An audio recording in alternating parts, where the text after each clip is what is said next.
नमस्ते मित्रांनो, कसे आहात तुम्ही सगळे? Welcome to Aishwarya's blog. मी आहे तुमची लाडकी ऐश्वर्या आणि आजचा माझा हा दिवस आहे.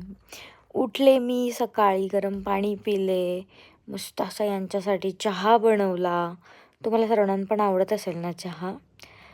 मग मी थोडीशी स्माईल केली, इकडे तिकडे पोस्ट केली आणि मग नंतर माझ्या जेवणाची तयारी.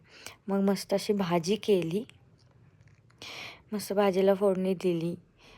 आज मी मस्त कुरडयांची भाजी केली होती. कोणाकोणाला आवडते आणि कोणाकोणाकडं खातात मला नक्की सांगा कमेंटमध्ये. मस्त असा कांदा टोमॅटो घालून मस्त अशी मी भाजी केली चमचमीत. चहा झाला इकडं माझा तोपर्यंत रेडी. चहा दिला यांना, मग भाजीची तयारी बघितली. मग नंतर परत मी चपात्या केला, कारण की सकाळी खूप गडबड असते, यांना जायचं असतं ऑफिसला, त्याच्यामुळे मग पटपट पटपट मी चपात्या करून घेतल्या आणि झाला माझा स्वयंपाक. थँक्यू.